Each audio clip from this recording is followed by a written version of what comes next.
चलो तो एक बार फिर से जय हिंद सभी को एंड गुड मॉर्निंग। चलो तो आज हमारे पास क्लास किसकी है? वोकैबुलरी की है। ठीक है, वोकैब में हम क्या लेके आए हैं? OWS यानी कि वन वर्ड सब्स्टिट्यूशंस। तो देखो ये होता है क्या है कि आपको एग्जाम में दो तरह से दिया जा सकता है, या तो एक शब्द दे देंगे और उसके लिए आपको क्या करना पड़ेगा, अनेक शब्द आपको बताने पड़ेंगे, या फिर अनेक शब्द दे देंगे उसके लिए आपको एक शब्द दे देंगे। ठीक है, तो वही है ये। ठीक है, चलो तो देखते हैं। पहला वर्ड है हमारे पास एक्वेटिक। एक्वेटिक जो आया वो आया है एक्वा से। ठीक है, पानी। ठीक है, पानी, एक्वा शब्द आ जाएगा, वो समझो पानी से संबंधित कोई बात हो रही है। ठीक है, तो अब बात करेंगे एक्वेटिक की। तो एक्वेटिक क्या होता है? पानी से संबंधित, पानी से जुड़ा हुआ। ठीक है, अब देखो कई जगह क्या लिखा है, बस ये लिखा है animals that live in water, लेकिन वो थोड़ा सा अधूरा है। गलत नहीं है, पर वो थोड़ा सा क्या है, अधूरा है। ठीक है, पूरा हम पढ़ते हैं। ठीक है, अब सुनो, मैंने थोड़ा सा आपको यहाँ पे हिंदी में जरूर दिया है, वो आपकी थोड़ी सी अंडरस्टैंडिंग को फैसिलिटेट करने के लिए दिया है, जिससे आप इजीली चीजों को समझ पाए। पर जब बात करेंगे एग्जाम्स की तो इस तरह से कुछ आएगा। ठीक है, अब ये आप उसमें ऑप्शन में कर सकते हैं। बाकी ये मैंने आपको एडिशनल इंफॉर्मेशन और दे दी है, एडिशनल नॉलेज और दे दी है, जिससे आपको अच्छे से समझ में आ जाए कि ये होता क्या है एग्जैक्टली। ठीक है, चलो तो हम वोकैब को ना रट्टा नहीं मार के चलेंगे, हम समझ के चलेंगे। उससे क्या होगा, हमें लंबे समय तक याद रहेगी चीजें। ठीक है, चलो तो हम इसको समझ के चलते हैं। ठीक है, किसको बोलते हैं एक्वेटिक? रिलेटेड टू वाटर और लिविंग इन वाटर, यानी पानी से संबंधित या पानी में रहने वाली चीजें। अब वो जरूरी नहीं कि जानवर ही हो, मतलब लिविंग बीइंग्स हो, प्लांट्स भी हो सकते हैं। ठीक है, ऐसी चीज जो पानी से संबंधित है वो हो सकती है चीजें। ठीक है, देखते हैं आगे, डिटेल और दे रखी है। It is commonly used to describe organism और प्लांट्स दैट लिव और ग्रो इन वाटर। ये आमतौर पर इस चीज को परिभाषित करने के लिए जो इस्तेमाल किया जाता है कि ऑर्गेनिज्म यानी जो जीव हो, या जो प्लांट पौधे वगैरह हो जो रहते हो पानी में, या फिर पानी में ही विकसित होते हो यानी बढ़ते हो, उसको बोलते हैं एक्वेटिक।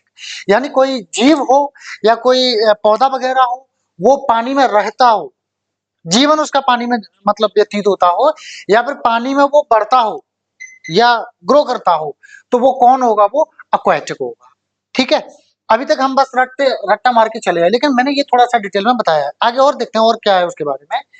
एज वेल एज इसके अलावा एक्टिविटीज और एनवायरमेंट्स एसोसिएटेड विद वाटर, ऐसे कार्यकलाप, ठीक है ना, या ऐसे जो माहौल, वातावरण जो जुड़ा हुआ हो किससे? पानी से, उसको क्या बोलेंगे हम? एक्वेटिक।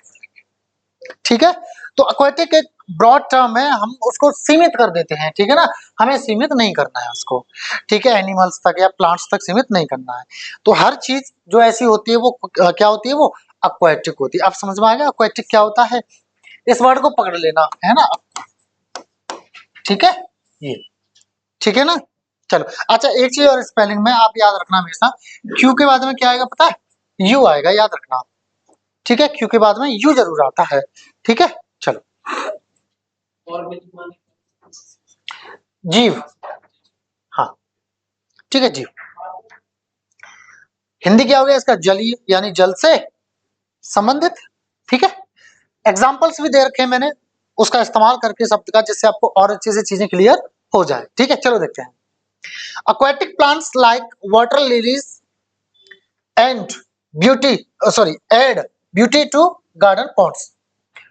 जो जलीय प्लांट्स होते हैं, पौधे होते हैं, जैसे कि वाटर लिलीज मतलब जल कुमुद, इसको बोलते हैं जल कुमुद, ये होता है ना, जल कुमुद।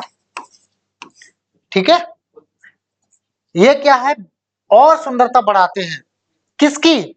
जो बगीचे में तालाब हैं उसकी, यानी उन जो तालाब है उनमें क्या है? वाटर लिलीज पड़े हुए हैं, यानी जल कुमुद पड़े हुए हैं, तो उससे क्या है?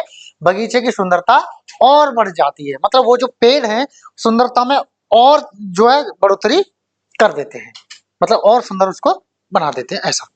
ठीक है, तो ये जो वाटर लिलीज है ये कौन है? ये एक्वेटिक है। कौन है ये? एक्वेटिक। क्यों? क्योंकि ये किस में रहते हैं? जल में रहते हैं, ठीक है। मेढक कह सकते हो, हालांकि उसे एम्फीबियन बोलते हैं, ठीक है ना, लेकिन ऐसी चीज जैसे मछली है वो कौन है, aquatic, पानी में रहती है ना, कौन हुई वो, aquatic, ठीक है। चलो अगला देखते हैं। द एक्वेरियम, एक्वेरियम बोलते हैं जिसमें पानी भर देते हैं और मछली हो, ठीक है, उसको बोलते हैं एक्वेरियम।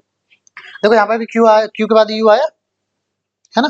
अब ऐसा क्यों होता है, शायद इसलिए होता होगा क्योंकि हम इसको कैसे लिखते हैं, क्यू, ऐसे तो लिखते हैं क्यू, इसलिए होता होगा। चलो देखते हैं। द एक्वेरियम शोकेस्ड, शोकेस का मतलब होता है प्रदर्शित करना, दिखाना, दर्शाना। शोकेस का मतलब क्या होता है, दिखाना, प्रदर्शित करना, प्रदर्शन करना, ठीक है। तो the aquarium showcased a wide range of aquatic creatures, range मतलब वैरायटी कह सकते हो, aquatic creatures from jellyfish to sharks. जो एक्वेरियम था उसने प्रदर्शित किया, दिखाया एक बहुत वाइड मतलब बहुत दूर, विस्तृत, विस्तृत वैरायटी किसकी, जलीय प्राणियों की, जेलीफिश से लेकर शार्क्स तक। जेलीफिश एक मछली होती है जो आर पार दिखता है, जेली जैसी होती है, जेली होती है ना, उसको आर पार दिखता है। शार्क आप जानते हैं मछली का नाम है, ठीक है ना। अब सुनो वाइड, आप क्रिकेट देखते हो, क्रिकेट देखते हो, वाइड बॉल होती है, हाँ हम गलती करते हैं, व्हाइट बॉल, अरे सफेद बॉल नहीं, व्हाइट बॉल, व्हाइट बॉल नहीं होती, व्हाइट है, बोल देते ना व्हाइट है, ये बॉल व्हाइट है, नहीं नहीं, चीटिंग हो जाती है गाँव में, होता है कि नहीं, लोकल में खेलते हैं उनका, तो व्हाइट नहीं होती, वो वाइड होती है, वाइड। अब वाइड क्यों बोलते हैं, क्योंकि एक लिमिट सेट की जाती है, बल्लेबाज जैसे यहाँ पे है तो उसकी एक लिमिट है कि यहाँ तक तुम बॉल फेंक सकते हो, वो बल्लेबाज की हद है, यहाँ तक मार लेगा। अब तुम फेंकोगे विदेश में उतनी दूर तो वो उसकी रेंज नहीं है, उसकी एक सीमा नहीं है कि वहां तक वो जा सके, तो इसलिए वो क्या हो गई, वाइड, विस्तृत मतलब ज्यादा होगी, वाइड। और उसका इशारा कैसे होता है अंपायर का, वाइड बॉल, ऐसे करते कि नहीं, ऐसे घूम जाते हैं, ऐसे घूम जाते कि नहीं, ऐसे वाइड बॉल, ऐसे। तो वाइड का मतलब है विस्तृत होता है, ठीक है ना, चौड़ा भी होता है वाइड का मतलब बड़ा। तो एक बहुत बड़ी रेंज है, यानी वैरायटी है किसकी, जलीय प्राणियों की, जेलीफिश से लेके शार्क्स तक, ठीक है। समझ में आ गया कैसे इस्तेमाल करना है एक्वाटिक का, पक्का या ऐसे हाँ जी हाँ जी कहना, नील सर की क्लास में रहना, पक्की बात है ना। चलो ठीक है, देखते हैं आगे। देखो अगला वर्ड है हमारे पास एवरीशियस, ठीक है, मतलब लालची, लोभी, कंजूस व्यक्ति को बोलते हैं, लालची, लोभी, कंजूस, कुछ ज्यादा ही हो, ठीक है, कैसा हो, कुछ ज्यादा। एक ग्रीडी होता है, ग्रीडी, ग्रीडी भी होता है लालची, ग्रीड लालच और ग्रीडी लालची। ग्रीड मतलब होता है लालच और ग्रीडी यानी लालची, ठीक है, लिख लेना, जिनको नहीं पता वो लिख लेना। ग्रीड यानी लालच और ग्रीडी यानी लालची, जिनको नहीं पता लिख लो, ठीक है, बढ़ा जाए आगे। चलो देखो, तो ये कौन होता है, a person having an extreme desire for wealth और मनी। एक ऐसा व्यक्ति जो कुछ ज्यादा ही एक्सट्रीम, यानी कुछ ज्यादा ही, एक्सट्रीम कंडीशंस मतलब बहुत ही ज्यादा सख्त परिस्थितियां, एक्सट्रीम यानी कुछ ज्यादा ही, ठीक है ना, कुछ ज्यादा ही, डिजायर मतलब इच्छा, ठीक है। डिजायर तुम्हारा नाउन तथा वर्ब दोनों होता है, डिजायर जब नाउन होगा तब इसका मतलब होगा इच्छा, जब वर्ब होगा तब होगा इसका मतलब इच्छा करना या चाहना किसी चीज को, ठीक है। तो ऐसा व्यक्ति जिसके पास है कुछ ज्यादा ही इच्छा, किसके लिए, धन या मतलब धन के लिए, ठीक है, धन के लिए कुछ ज्यादा इच्छा हो। अब इसके बारे में थोड़ा और डिटेल में मैंने बताया है किस तरह की, ऑफन अक्सर कर to the point of being greedy और सेल्फिश, अक्सर कर जब आदमी लालच, लोभी या स्वार्थी बन जाता है उस हद तक की, है ना, मतलब कैसी इच्छा है धन और धन की कि स्वार्थी बन जाए, इस हद तक वो लालची है, मतलब स्वार्थ, अपने अलावा किसी चीज की परवाह नहीं करता, बस धन चाहिए, क्या चाहिए, धन चाहिए, ऐसा धन का लालची या कंजूस या लोभी, ठीक है। एग्जांपल देख लो जरा, his avaricious nature led him his avaricious nature led him to exploit his workers for higher profits, उसका जो लालची जो प्रवृत्ति थी जो लालच भरी जो उसकी प्रवृत्ति थी, नेचर था, आदत थी, वो उसको कैसा ले गई, कहाँ बना दिया, कहाँ तक ले गई। लेड जो है लीड का है, ठीक है, लीड का सकता हूं मैं, ठीक है। लीड मतलब नेतृत्व करना, कहीं ले जाना किसी चीज को। जैसे intoxication can lead you to bad habits और क्राइम्स। नशा आपको अपराध की तरफ ले जा सकता है ना। तो उसका जो ऐसा जो जो क्या था, व्यवहार था, प्रवृत्ति थी, उसको कहाँ ले गई, शोषण करने में। एक्सप्लोइट मतलब होता है शोषण करना। किसका शोषण करने में, उसके जो काम करने वाले लोग हैं उसका, फॉर हायर प्रॉफिट्स, कि मैं ज्यादा से ज्यादा जो है क्या कमाऊं, पैसा कमाऊं, मतलब शोषण करता मतलब करता है वो व्यक्ति अपने जो काम करने वाले लोग हैं, क्यों कि मुझे ज्यादा से ज्यादा प्रॉफिट मिले, इस वजह से, ठीक है। एक्सप्लोइट का मतलब क्या होता है, शोषण करना, और एक होता है इसका मतलब फायदा उठाना। हालांकि एक्सप्लोइट जो है नेगेटिव होता है, लेकिन स्पोकन में लोग और कई जगह ग्रामर में भी लोग इसको पॉजिटिव वे में भी इस्तेमाल करते हैं। जैसे एक्सप्लोइट द अपॉर्चुनिटीज, अवसरों का फायदा उठाओ, फायदा उठाना की सेंस में करते हैं। हालांकि ये नेगेटिव होता है, गलत फायदा उठाने में इसका इस्तेमाल होना चाहिए था एक्सप्लोइट का मतलब, क्यों, क्योंकि इसका अर्थ क्या होता है, शोषण करना। शोषण कर रहे हो इसका मतलब किसी का आप गलत फायदा उठा रहे हो, तो ये होना चाहिए था। बट ठीक है, चलो जैसा चल रहा है वैसा चलता है, ठीक है। चलो लिख लिया, आगे बढ़ा जाए, चलो आगे बढ़ते हैं। सी दिस, आर्सेनल, क्या बोलते हैं इसको, आर्सेनल, बड़ा अच्छा शब्द है ये, ठीक है ना। ये हमारे मिलिट्री वगैरह के लिए इस्तेमाल होता है, ठीक है। क्या होता है इसका मतलब, हथियारों और सैन्य उपकरणों का संग्रह। अब ये तो हिंदी आपको समझाने के लिए, लेकिन एग्जाम में हिंदी नहीं आएगी, एग्जाम में इस तरह से आपको करना होगा। तो चलो इसको समझते हैं। अ कलेक्शन यानी संग्रह किसका, ऑफ वेपन्स, हथियारों का, एंड मिलिट्री इक्विपमेंट, और जो मिलिट्री के जो उपकरण होते हैं उनका, यानी मिलिट्री के उपकरण तथा जो हथियार होते हैं उनका संग्रह जो होता है उसको बोलते हैं हम आर्सेनल, ठीक है। किसको बोलेंगे, जैसे मिलिट्री का कोई साज सामान है, उपकरण है, और क्या है, हथियार वगैरह रखे हैं, तो उसको हम क्या बोलेंगे, आर्सेनल। एक आर्मरी भी होता है, पर आर्मरी आर्सेनल से थोड़ा छोटा होता है, ठीक है, क्योंकि आर्सेनल में आपके उपकरण भी आ जाते हैं, लेकिन आर्मरी में सिर्फ हथियार आते हैं। क्या आते हैं आर्मरी में, हथियार, ठीक है। अ कलेक्शन ऑफ वेपन्स आप बोल सकते हो, आर्मरी को क्या बोल सकते हो, a collection of weapons. Weapon बोलो, वेपन बोलो, ठीक है, वेपन ही वैसे डिक्शनरीज में लिखा है, बट आप वेपन भी बोलते हो तो ठीक है, इट इज अंडरस्टूड, ठीक है। चलो समझ में आ गया, आर्मरी भी लिख लेना कहीं, है ना। वेपन होता है हथियार, ठीक है। आर्म्स भी होता है, आर्म्स भी होते हैं हथियार, ठीक है। और आर्म्स से ही बना है आर्मरी, ठीक है। लो, ठीक, आर्मर, आर्म से बना है आर्मरी।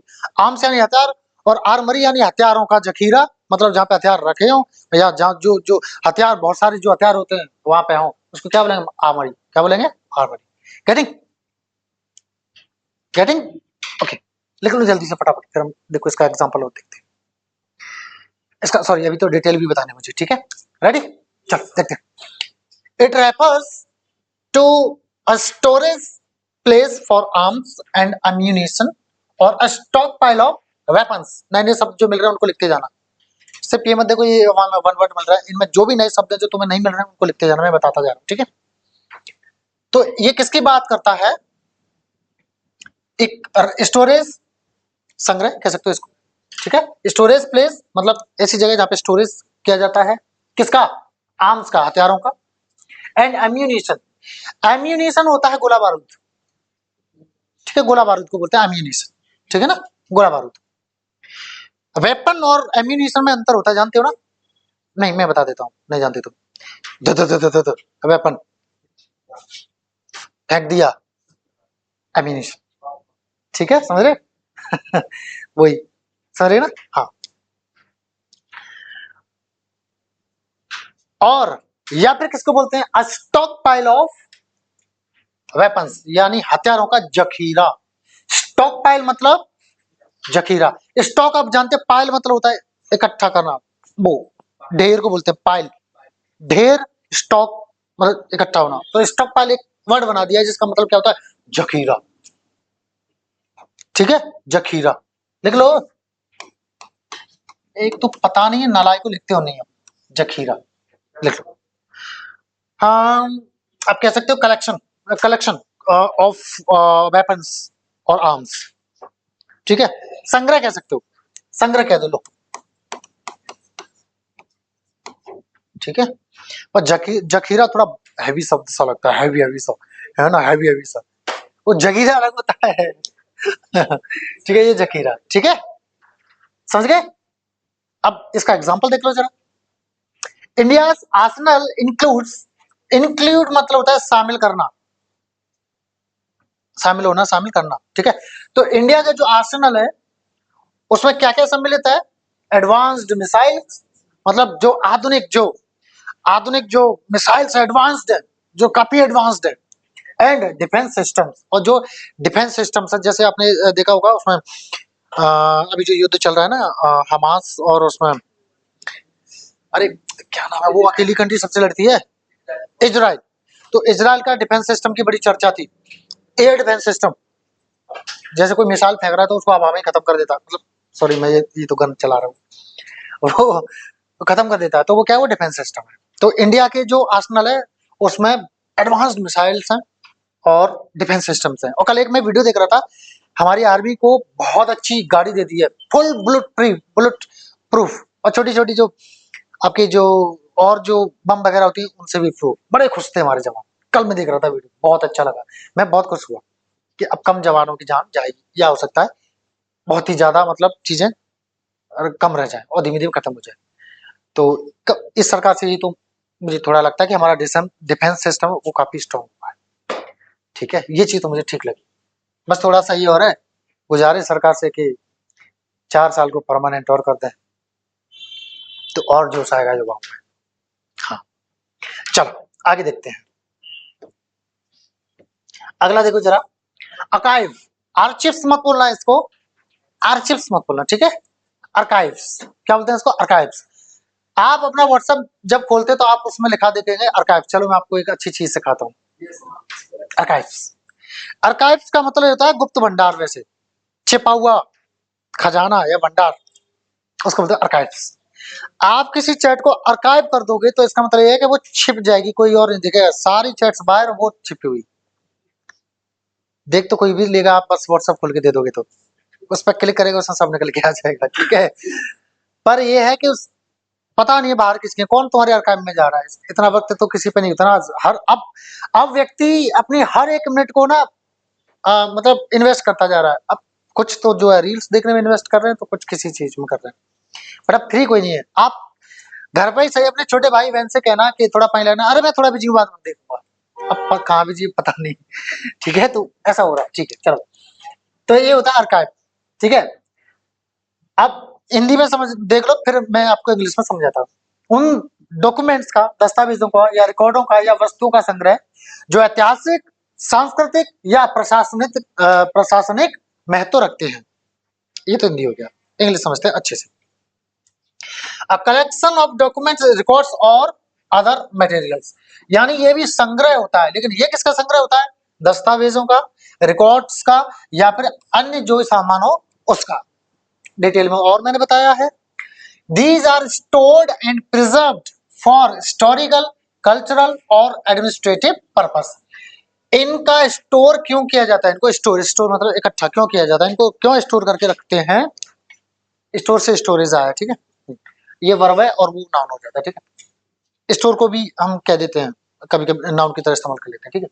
तो इनको स्टोर क्यों किया जाता है? या प्रिजर्व, प्रिजर्व का मतलब होता है संरक्षित करना, संरक्षित करना।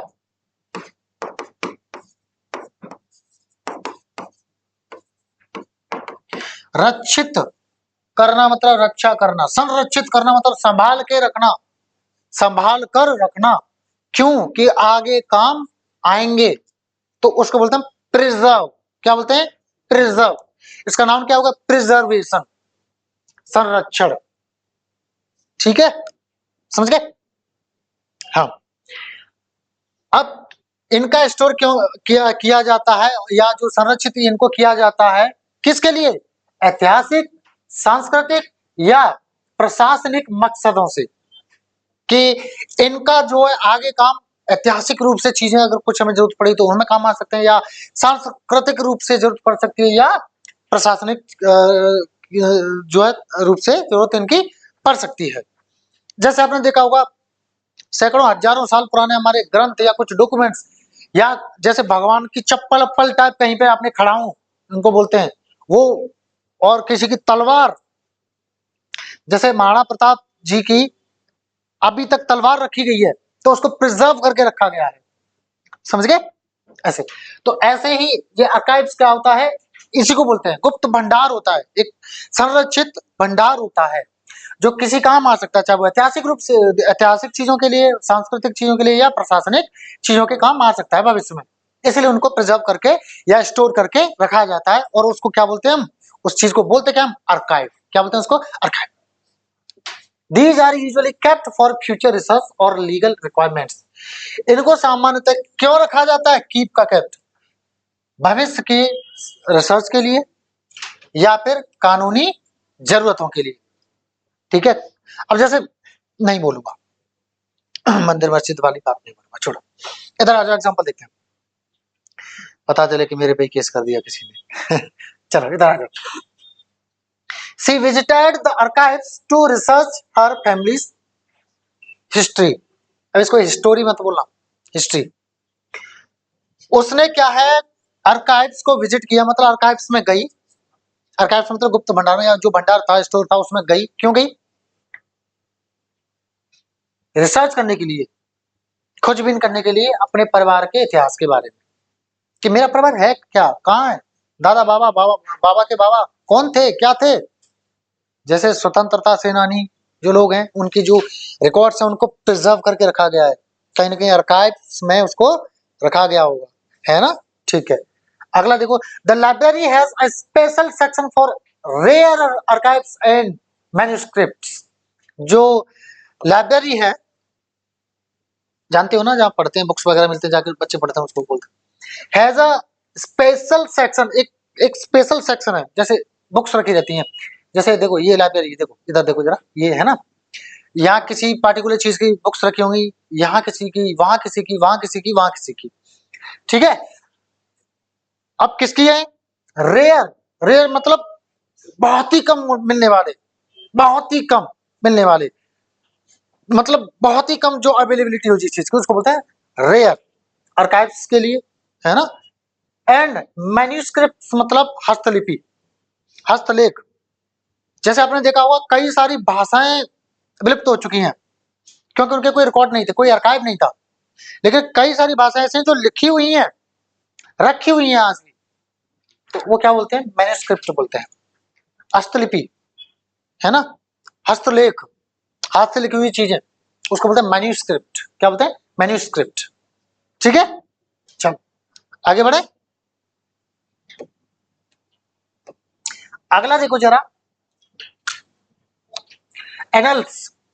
ये क्या होता है कि एक रिकॉर्ड होता है, एक क्रम बाय क्रम एक घटना होती है कि ये इस टाइम पे हुई, ये इस टाइम पे, इस टाइम पे, तो उसके रिकॉर्ड को बोलते हैं। पढ़ लो हिंदी फिर इंग्लिश में समझ आता हूँ। किसी स्थान या संस्था या घटना के बारे में वार्षिक रूप से दर्ज किया गया रिकॉर्ड या फिर इतिहास। इतिहास किसको बोलते हैं, जो बीत जाती चीज, उसको क्या बोलते हैं, इतिहास। जैसे कल का दिन हमारे लिए क्या हो गया, इतिहास, बिल्कुल बीत गया, ठीक है। अब कल को किसी ऐसे व्यक्ति ने कुछ ऐसा कारनामा किया होता जो याद रखा जाता, तो वो इतिहास में चीजें याद रखी जाती हैं, लेकिन जरूरी थोड़ी है जो वही घटना हुई वही इतिहास है। इतिहास तो सब है जो घट रहा है, जो घट चुका है वो सब इतिहास है। हाँ, तो पास्ट को इतिहास बोलते हैं, ठीक है, ऐसे कह सकते हो। Annuls, historical records of events, इसको एनल्स भी बोल देते हैं, यानी ऐतिहासिक रिकॉर्ड्स होते हैं घटनाओं के, कोई एक्टिविटी हुई, कोई घटना हुई, उसके जो है ऐतिहासिक रिकॉर्ड्स को क्या बोलते हैं, एनल्स। स्पेशली दोज, खासकर वो, विच occur over a long period of time, खासकर वो जो काफी लंबे, मतलब लंबे समय जो है घटित हुए, ऐसे, मतलब वो लॉन्ग पीरियड उनका एक जो है टाइम था, ठीक है। वो एग्जाम्पल देखो जरा, the annals of history are filled with stories of great leaders and their empires. जो एनल्स हैं इतिहास के, वो भरे पड़े हैं किससे? कहानियों से, महान लीडर्स की, नेता भी होता है और भी मतलब जो मार्गदर्शक होते हैं उनके, महान मार्गदर्शकों की, और उनके साम्राज्यों से। तो ये जो है वार्षिक क्रम जो इतिहास है वो किससे भरा पड़ा है? महान लीडर से और उनके साम्राज्यों से। ठीक है भाई, किस किस के समझ नहीं आया? सबको आया? पक्की बात है ना? चलो आगे बढ़ते हैं। अगला है, एक और आ गया, लेकिन स्पेलिंग देख लो जरा। उसमें ए था और इसमें यू है। इसका मतलब होता है टू कैंसल समथिंग लीगली और टू प्रूव समथिंग इलीगल, ऐसे कह सकते हो। देखो बाकी किसी चीज को कानूनी रूप से अमान्य घोषित करना या उसे रद्द कर देना, यानी to declare something legally invalid. देखो मैंने अलग भाषा में बोला, यहाँ पे अलग भाषा में, भाषा कोई भी आ सकती है, बस आपको समझना चाहिए होता क्या है। तो घोषणा करना या घोषित करना किसी चीज को कानूनी रूप से अमान्य, इनवैलिड पासवर्ड, सुना है, देखा है? इनवैलिड पासवर्ड, री एंटर प्लीज, मतलब अमान्य है पासवर्ड, मतलब ये वैलिड नहीं है, ये ठीक नहीं है, ये गलत है, ये रॉन्ग वाला डाला है आपने। तो ऐसे, ठीक है। घोषणा करना, घोषित करना किसी चीज को कानूनी रूप से इनवैलिड। ठीक, आगे देखते हैं और detail. It is often used in the context of agreements. ये अक्सर कर किस संदर्भ में इस्तेमाल किया जाता है? समझौतों के में, शादियों के में, और लीगल डिसीजंस, या जो कानूनी निर्णय होते हैं that are declared to have no legal force, जिनको यह घोषित कर दिया जाता है कि कोई कानूनी बाध्यता नहीं है इनमें। ठीक है, मतलब उनको कैसा डिक्लेयर कर दिया जाता है? इनवैलिड, कानूनी रूप से इनवैलिड। जिसको घोषित घोषित कर दिया जाए वो क्या होगा? उसको क्या कर देते हैं, क्या बोलते हैं? और ये वर्ब होता है। क्या होता है? वर्ब होता है। एग्जांपल्स देख लो और अच्छे से समझ में आ जाएगा। The government announced that, government ने अनाउंस किया, घोषणा की कि it would anal the law that had caused wide spread protest. ये उस कानून को रद्द कर देगी जिसने क्या किया है? वाइड स्प्रेड प्रोटेस्ट किए, मतलब प्रोटेस्ट मतलब होता है विद्रोह, विरोध, विरोध सॉरी, जिसने दूर दूर तक विरोध पैदा कर दिए हो, उस कानून को वो क्या कर देगी? रद्द कर देगी कानूनी रूप से। जैसे वो कृषि वाला आया था, कृषि वाला आया था क्या बिल? भूल गए? शाबाश, इतनी अच्छी है तुम्हारी जीएस। अरे ये कितने तो किसानों ने वो किया था, हाँ, एमएसपी वगैरह वाला, है ना। फिर सरकार को क्या करना पड़ा? उसको, है ना, क्या करना पड़ा सरकार को? सरकार को उसको रद्द करना पड़ा। ठीक है ना? हाँ, चलो।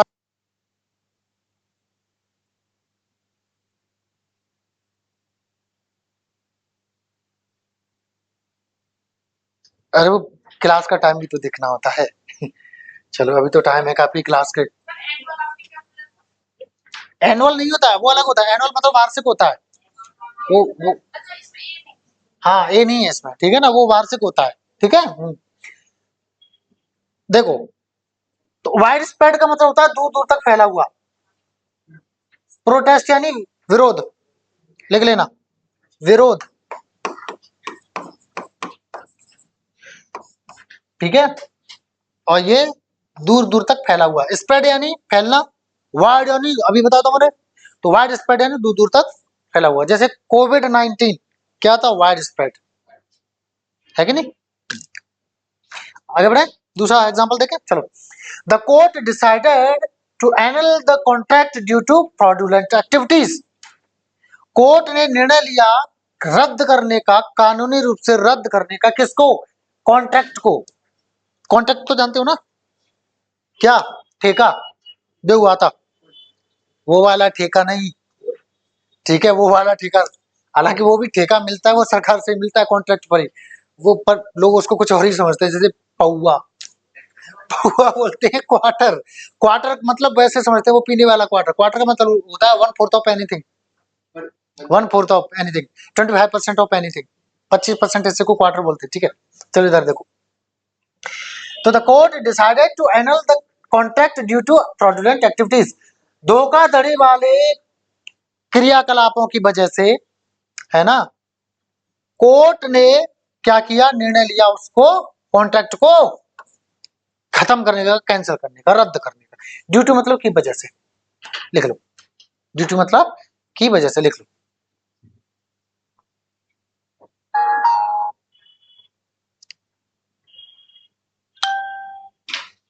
आगे बढ़े, चलो देखो, अगला है एम्बिगुअस। एम्बिगुअस मतलब होता है जो अस्पष्ट हो, मतलब पहले मुझे समझो फिर उसको पढ़ना। मैं कुछ इस तरह से कोई एक्टिविटी करूं या कुछ ऐसा बोलूं कि उसके अनेक अर्थ निकल रहे हैं, मतलब स्पष्ट ना हो कि इसका एग्जैक्ट अर्थ क्या निकल रहा है, तो उसको क्या बोलेंगे हम, एम्बिगुअस बोलेंगे, ठीक है। अभी एग्जांपल्स के साथ और अच्छे से समझोगे, पहले इसको मुन्ना डिटेल में समझेंगे, आप अगले एग्जांपल का ना मुझे हिंदी बताएंगे, ठीक है। हाँ चलो देखो जरा, समथिंग दैट इज अनक्लियर और having more than one meaning, ऐसी चीज जो अनक्लियर हो यानी अस्पष्ट हो, वेग हो, अस्पष्ट, और having more than one meaning, या उसमें उसके जो है एक से अधिक अर्थ निकले, तो वो क्या है, एम्बिगुअस। क्या है वो, एम्बिगुअस है, ठीक है। जिसके एक से ज्यादा अर्थ निकले या जो अस्पष्ट हो उसको क्या बोलेंगे, एम्बिगुअस बोलेंगे, ठीक है। हिंदी में क्या है, अस्पष्ट या दोहरा अर्थ रखने वाला, दोहरा नहीं तेहरा भी हो सकता है, एक से अधिक मीनिंग उसके निकल सकते हैं। डिटेल और देख लो इसके बारे में क्या है, it is often used to describe situations, statements और एक्सप्रेशंस दैट आर वेग और can be understood in different ways. ये अक्सर का किस चीज को परिभाषित करने के लिए इस्तेमाल किया जाता है, ऐसे हालातों को या कथनों को या एक्सप्रेशंस, मतलब आप कह सकते हो जैसे हम, मैं कोई एक्सप्रेस कर रहा हूं, मतलब हाव भाव, हाव भावों को जो कैसे हो, अस्पष्ट हो, कैसे हो, अस्पष्ट हो, वो लिखा था मैंने ऊपर, है ना, या जिनका जो है अलग तरीके से अलग मतलब और जिनका निकाला जा सकता है, यानी अलग तरीके से समझा जा सकता है, ठीक है। अब जैसे मैंने आपसे ऐसे ही करा, अब मैं कहना कुछ और चाह रहा हूं, आपने इसको अलग तरीके से लिया, और आपको मैंने डांट दिया तो उसको अलग तरीके से लिया, इनसे करूंगा तो वो अलग तरीके से ले सकते हैं, मतलब ये क्या हो गया, ये कैसा एक्सप्रेशन हो गया, एम्बिगुअस। कैसा हो गया ये, एम्बिगुअस, ठीक है कि नहीं। वही मैंने कह दिया अगर मैंने ऐसे कर दिया, अब आप कोई गलती करके आए तो आपके दिमाग में चल रहा होगा सर ने मुझे देख लिया होगा और इसीलिए ऐसे कर रहे हैं, और अगर आप कहीं जैसे मान लो बातचीत कर रहे होगे कोई क्लास में, तो वही समझ रहे होंगे सर ने मुझे लग रहा है बातचीत करते हुए देख लिया है तो इसलिए कह रहे हैं क्या चल रहा है, ऐसा ही मतलब, तो ये चीज क्या हो गई, एम्बिगुअस हो गई, ठीक है ना, समझ गए। चलो आगे बढ़ा जाए। वेश मतलब तरीके, सर वे माने तो रास्ता होता है, यस रास्ता भी तो तरीका होता है, कहीं जाने का वो तरीका ही होता है, रास्ता भी, ठीक है। अरे इस काम के कई कई रास्ते हैं करने के, रास्ते के चल के जाओगे नहीं, तरीके, ठीक है, तो वेज बोलते हैं उसको। एग्जांपल्स देख लेते हैं जरा। The instructions were ambiguous, instructions मतलब है ये निर्देश, इंस्ट्रक्ट इसका वर्ब होता है, इंस्ट्रक्ट निर्देश देना। एग्जाम्स आप दे दे जाते तो इंस्ट्रक्शंस लिखे रहते हैं, ये करना है, इस पेन से भरना है, इससे नहीं भरना है, ऐसे करना है, वैसे करना है, वैसे नहीं करना है, ऐसे करना है, तो क्या होते हैं, निर्देश होते हैं। वो कैसे थे, एम्बिगुअस, मतलब जिसके कई मतलब निकल रहे थे, सो इसीलिए everyone was confused about what to do, तो हर कोई क्या है, संकोच में था कि करना क्या है भाई, अरे करना क्या है। कई बार होता है कि नहीं, आप कोई लेटर वगैरह दे देते हैं या कहीं लिखा रहता है, तो अरे भैया बताना जरा, समझ नहीं आ रहा करना क्या है, तब तक बोला भैया क्या, नहीं नहीं ये करना है, तुम कह रहे नहीं नहीं ये करना है, वो कह रहा नहीं नहीं ये करना है, तो मतलब वो क्या हो गया, वो कैसे जो है इंस्ट्रक्शंस हो गए, एम्बिगुअस। कैसे हो गए वो, एम्बिगुअस हो गए। समझ गए कि नहीं समझ गए, पक्की बात है ना, चलो ठीक है। आगे देखते हैं। His ambiguous response made it difficult to understand whether he agreed or disagreed. उसके जो अस्पष्ट जो जवाब थे वो कठिन बना दिया समझने में कि करना कि वो जो है सहमत था, कि वो जो है सहमत था या असहमत था। कुछ इस तरह से जवाब दिया उसने कि उसका पता ही चला कि वो सहमत था या असहमत था। कर लो नोट करने लायक जो चीज हो उसको, ठीक है।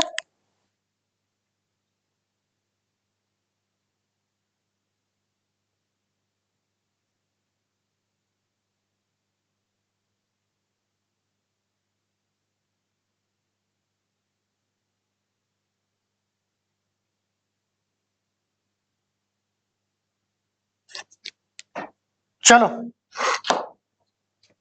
देखो, अब है एम्बीवर्ट, ठीक है। देखो एमबी एमबी एमबी, ठीक है, एम फी ए एम, कई जगह तो ए एम बी और आई भी आ रहा है, ए एम एम्फीबियन वाला आ रहा है। एम्फीबियन होता है उभयचर, मतलब जल में भी और थल में भी रहने वाला, जैसे मेढक है ना, कछुआ है ना। ए एम एम बी दोनों, एम्बिगुअस अभी था, मतलब एक से अधिक उसके अर्थ निकल रहे हैं। ऐसे आगे एम्बीवर्ट मतलब नीदर इंट्रोवर्ट नॉर एक्सट्रोवर्ट, मतलब बोथ, दोनों ही हो, मतलब इंट्रोवर्ट भी हो और एक्सट्रोवर्ट भी हो। इंट्रोवर्ट या एक्सट्रोवर्ट पहले समझ लो, इसमें आया भी है। इंट्रोवर्ट हम ऐसे व्यक्ति को बोलते हैं जो सॉलिट्यूड यानी एकांत पसंद करता हो, लोनलीनेस पसंद करता हो, मतलब अकेला अकेला टाइप हो, उसको बोलते हैं, है ना। अलूपनेस जिसको पसंद हो उसको बोलते हैं। ज्यादा बातचीत लोगों से करना पसंद तो हो पर मतलब झिझकता टाइप हो, उसको कंफर्टेबल नहीं लगता हो, तो वो कौन है? इंट्रोवर्ट। इंट्रो अंदर की तरफ वर्ट है वो। एक्सट्रो मतलब बाहर की तरफ, यानी एक ऐसा व्यक्ति जो काफी ज्यादा बोलचाल वाला, वो सबसे घुल मिल के रहने वाला और उसको मजे आते हैं सब, मतलब लोगों में घुल मिल के भी, तो वो कौन हो गया? एक्सट्रोवर्ट हो गया, ठीक है। तो एम्बीवर्ट कौन हो गया? इंट्रोवर्ट भी एक्सट्रोवर्ट भी, उसको बोलते हैं एम्बीवर्ट। चलो अब देखते हैं, अब आप अच्छे से समझ जाओगे। पहले हिंदी देख लो, इंग्लिश और अच्छे से समझ आ जाएगी। व्यक्ति जो कभी अकेले रहना पसंद करता हो तो कभी सामाजिक गतिविधियों में हिस्सा लेना पसंद करता हो, ठीक है। तो कभी तो मुझे अकेलापन पसंद हो, कभी चलो आज तो पार्टी करेंगे सबसे मिल गए, तो वो कौन हो गया? एक्सट्रोवर्ट, ठीक है। इस हिसाब से चलो बातचीत करते हैं ऐसा। चलो समझते हैं इसको, इस तरह से आप कर सकते हो। A person who shows qualities of both an ambivert and an extrovert, ambivert नहीं सॉरी इंट्रोवर्ट, सॉरी, यानी एक ऐसा व्यक्ति जो दर्शाता है क्वालिटीज, अपने गुण, कैसे? दोनों तरह के, इंट्रोवर्ट के भी और एक्सट्रोवर्ट के भी, ठीक है। डिटेल में और थोड़ा सा मैंने बताया, इसको भी देख लेते हैं। अनलाइक एन इंट्रोवर्ट, एक इंट्रोवर्ट की तरह नहीं होता है। कौन सा? हु प्रीफर्स सॉलिट्यूड, जिसको एकांत पसंद है, सॉलिट्यूड मतलब एकांत, और एन एक्सट्रोवर्ट, या और ना ही किसकी तरह? एक्सट्रोवर्ट की तरह। एक्सट्रोवर्ट कौन होता है? हु एंजॉय सोशल सिचुएशंस, जो क्या है, सामाजिक हालातों को एंजॉय करता है, मतलब समाज में मिलके, समाज का मतलब क्या होता है? चार लोग मिलके रहें, उसको बोलते हैं हम समाज। समाज का मतलब ये नहीं होता है कि पूरी एक कास्ट का ही समाज हो, नो। समाज का मतलब सारी कास्ट के मिलके, अगर कॉलोनी है तो वहां का एक वो समाज हो जाता है, उसको क्या बोलते हैं हम? सोसाइटी। अरे सोसाइटी का देना है, इंग्लिश में आप पढ़ते हो, कभी उसका हिंदी देखा है? समाज। क्या होता है सोसाइटी का मतलब? समाज होता है, ठीक है। गांव में समाज चलता है और शहर में सोसाइटी कह देते हैं, समाज बोलते हैं उसको। अब उसमें सारे कास्ट के लोग रहते हैं, तो वो एक उनका एक खास मकसद होता है, मतलब वो मिलजुल के रहते हैं, तो उसको क्या बोलते हैं? हम समाज बोलते हैं, है ना। चलो, सामाजिक अगर प्राणी कोई चीज है तो इसका मतलब ये समझ लो कि वो ग्रुप्स में रहना पसंद करता है, ठीक है, ऐसे समझो। आगे देखो जरा, कहां पहुंच गए हम? An ambivert can enjoy both social interaction and personal and spend time alone. तो जो एम्बीवर्ट होता है वो क्या है? दोनों का ही जो है एंजॉय कर सकता है, किसका? सामाजिक इंटरेक्शन मतलब आदान प्रदान, जो बातचीत का, उसको, और स्पेंड टाइम अलोन, और जो है किसको? अकेले में टाइम बिताने को, ठीक है, उसको दोनों चीज पसंद होती है, तो वो कौन हो गया, एम्बीवर्ट हो गया। डिपेंड्स ऑन द सिचुएशन और मूड, ये निर्भर करता है कि हालात कैसे हैं या फिर मूड कैसा है। चलो आज तो पार्टी चलते हैं। एक्सट्रोवर्ट, आज मैं बड़ा टेंशन हूँ, मुझे सब अकेला छोड़ दो। इंट्रोवर्ट, ठीक है, और 1 घंटे पहले हाँ पार्टी करते हैं, दूसरे दिन टेंशन हो गई यार, मुझे अब अकेला छोड़ दो, तो कौन हो गया, ambivert. It depends on the situation और द मूड, ठीक है। चलो एग्जाम्पल देख लो जरा। As an ambivert she enjoys going out with friends but also values her alone time. वो क्या है, एक एम्बीवर्ट की तरह अगर बात की जाए तो वो क्या है, दोस्तों के साथ जाना भी पसंद करती है और कीमत उसकी भी है, वो कीमत मतलब जो है वैल्यू उसकी भी करती है, किसकी, अपने अकेलेपन का जो टाइम होता है उसका भी, अलोन टाइम, ठीक है, अलोन टाइम की भी वैल्यू करती है, ठीक है, उसको भी वरीयता देती है। तो कौन हो गई, वो एम्बीवर्ट, कि दोस्तों के साथ घूमना भी आनंद आता है उसको और अकेले में टाइम बिताना भी अच्छा लगता है उसको, तो कौन हो गई, वो एम्बीवर्ट हो गई। अगला देखो जरा। An ambivert might prefer a lively social gathering one day and solitude the next day.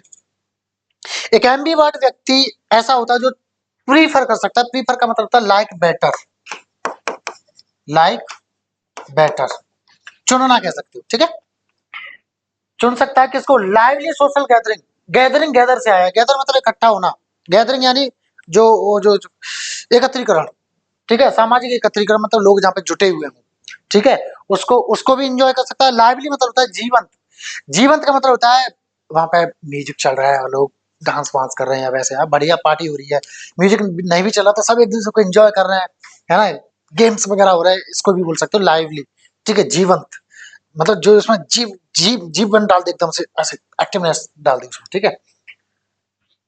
एक दिन और अगले दिन क्या है, एकांत, मतलब एक एम्बीवर्ट ऐसा व्यक्ति होता है कि आज तो वो लोगों में घुल मिल के और बढ़िया अपना एंजॉय करा और अगले दिन क्या उसको एकांत पसंद है, ऐसे, समझ गए, ये होता है कौन, एम्बीवर्ट, समझ गए ना। चलो आगे बढ़ते हैं, खत्म हो गया, ठीक है। So if you really like the way I teach you, or if you really like the video, please like the video, all of you, and share with your friends. And if you have not subscribed to my channel yet, please do it now, ठीक है ना। चलो thank you, and आगे मैं आपके लिए ऐसी video लाता रहूंगा। जय हिंद।